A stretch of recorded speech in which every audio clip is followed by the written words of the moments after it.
Alex Answer here. It is September 18th in the year 2017. I'm going to talk about YouTube. I'm going to ask the question, is there any hope for YouTubers? And I'm going to respond to some of the suggestions that I go to some sort of an alternative to YouTube. So I'm going to address that. I'm going to recognize, right, that many people, over 10 now, have recommended Steemit and have recommended other alternatives. So there are pros and cons, right, with YouTube alternatives. So I'm going to break this down for beginners, in particular those of you that may want to see me continue. You need to know the pluses and the minuses. You need to look at things outside the box of just conspiracy theory and also think in terms of business. Not just in terms of theories and fear and panic, but in terms of business. YouTube is a business. Okay, so YouTube, like the stock market, has highs and lows. We're coming out of a cycle of a low. We're going back into the high. It literally is like a stock market. And every time we approach the holidays, the ads tend to perform higher. So I'm going to answer some questions from the audience, but people have asked me, Alex, have you thought about alternatives? The answer is yes. For those that didn't know, in February of 2017, I spent, that was this year, I spent $200 on 50 hours of server space. I'm down to about 20. And the website URL is outsidethebox.vhx.tv. And that's for those souls that actually believe I'm worth 19 cents a day, $5.95. Now, there's fees on Patreon, PayPal, and VHX, so it seems like they're taking about a fifth or a fourth. It depends what it is. So that's something to keep in mind. They keep $1 at every subscriber rate, right? And I also have to pay for the server space, but that's my own medium, and people don't have to watch ads, for example. But let's talk about free alternatives to YouTube. Here's the thing. Okay. I'm about to hit 13,000 subscribers on YouTube. And even if there's an algorithm, right? And even if there's issues, like Facebook's really bad, people don't even see my content. YouTube is still the one place where the term is the ass is in the seat.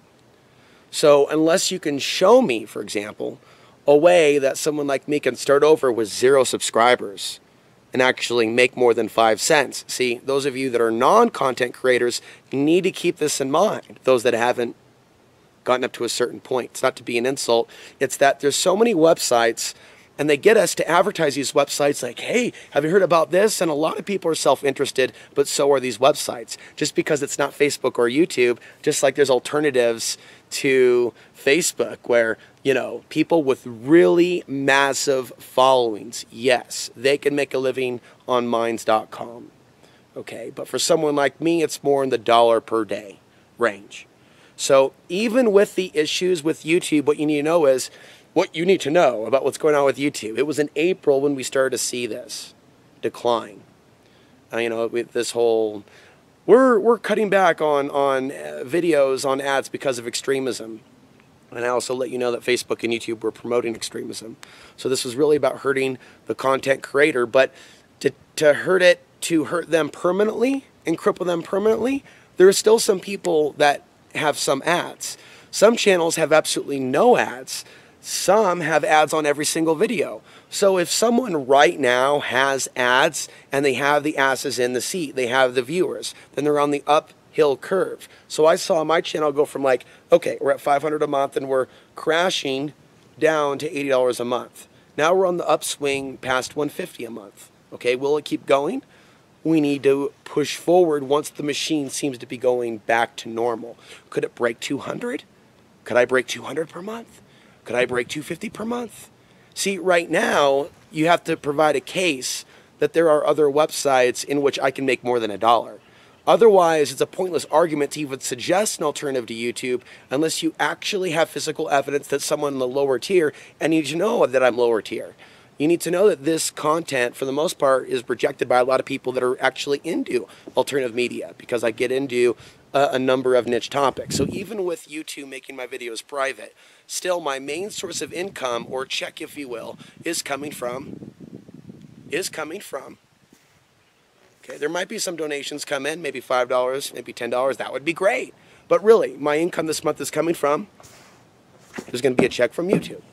Okay, it's going to be above $100. It's going to be below $200. But show me where else there's also going to be on demand, which is maybe breaking 100 per month. But see, I'm now closer to the goal of being able to provide for myself and break that minimum amount of $350, $400.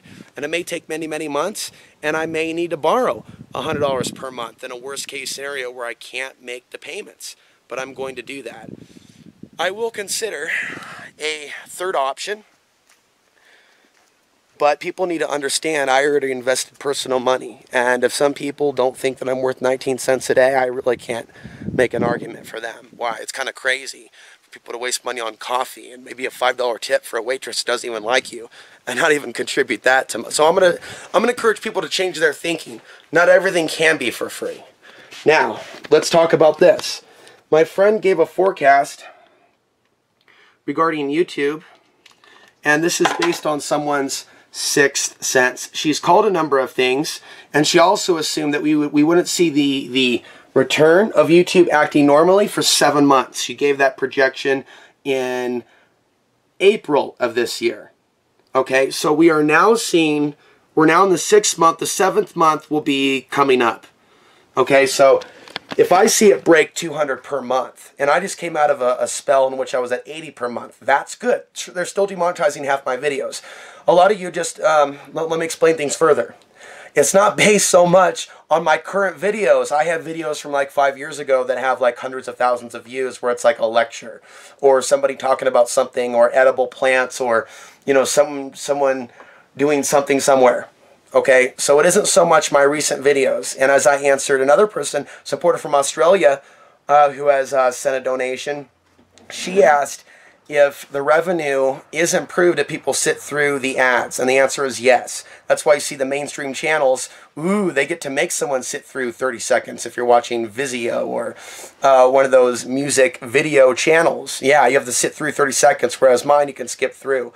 The issue is the asses in the seats. I don't even have close to the numbers that other people do. But let's just say that I could encourage everybody to go subscribe on another channel.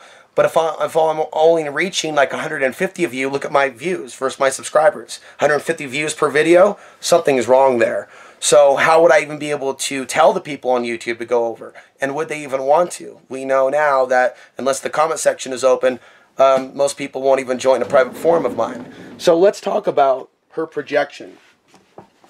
AdSense will fall and rise sporadically because of the changes in its programming. So expect revenue to dip up and back down unreliably in the very late fall leading into the winter. Sometime this end of the year, YouTube Corp will implement some decisions or alter their strategies further, which will trickle down and affect YouTube users at a later date in stages. The AdSense and RedTube subs were all things that were strategized from the start. That means the year Google purchased YouTube. We can expect more changes as time goes on. It is believed by me that the route YouTube will go will be nothing like its original intention. Ultimately, there's a possibility that some executives in YouTube secretly wish to carve up the platform and get their investments out and pocket the returns in a very casual sense without regards to who makes a living on what. There is some indication of this. Simultaneously, the employee culture has changed some of its busier platforms. We can expect more outsourcing of customer service to cover demand, but this in turn has trickled down into the wrong departments, thus also affects the monetization in a sense. Those alterations to this program are more depersonalized as YouTube Google grows, and thus affecting the programmers themselves. I am describing these things without research and using a form of remote viewing and intuitive questioning frame of mind only. Google also seeks to expand into other markets besides tech. We might see this push for other services as Google tries to get a foothold into everything, and this may not be the best thing. We can see that even major internet companies have also merged AT&T and Comcast, thus driving up prices for the consumer to cover their own merger costs. We should expect our regular free aspects of the net to all increasingly become paywalled as investors push for the internet to become the next pay-for-channel cable TV replacement. One tidbit of data I did learn recently was that the dark web has doubled in storage size dramatically during the past few years, and this should come as no surprise as our regular #1 tier Lay read regular World Wide Web becomes even more accessible, even as news sources try to influence us to encourage everyone to get wired, and even the poorest nations should have internet. At this point, it seems the costs are exceeding their humanitarian dreams. So there you have it, from someone that is looking at the YouTube situation, not predicting the apocalypse this year, but a continuation of problems. But, you know, in private messaging back and forth, it does seem like there is some sort of a stock market type of nature to YouTube. And I picked up on this last year. So it's not in a state of being stagnant. So where there's a low, where there's a high. Right now, it's responding this way. Now, how long it's going to be responding this way, we don't know. Obviously, if there's a crash in the stock market or other forms of economic collapse, it goes without saying that YouTube would be immediately affected, as those corporations might be forced to pull their advertising. Also, if you'd like to volunteer your own services, if you have extraordinary senses, and I know for a fact you're not asked this by other people in the alternative media that don't believe in such things or only believe in talking to people like, you know, certain people that are regulars on Coast to Coast that I don't think are all that legitimate. And I think it's a good exercise, you know, when we start looking at our reality and we start playing guessing games and applying our intuition. And, you know, I think it's an amazing time. So I'm going to follow my intuition, and I have my YouTube alternative. And for 19 cents a day, you can support my work at outsidethebox.vhx.tv. But for now, a lot of content is going to continue on YouTube. Special thank you to Jared for donating a second $5 in the same week. Wow. That happens once in a while where someone asks for a double or does a double tip. Thank you, Jared. That's going to be recognized. Thank you to the friend in Iowa. Thank you to the person in Australia. Thank you to Anna, who made a second $20 donation in the same month.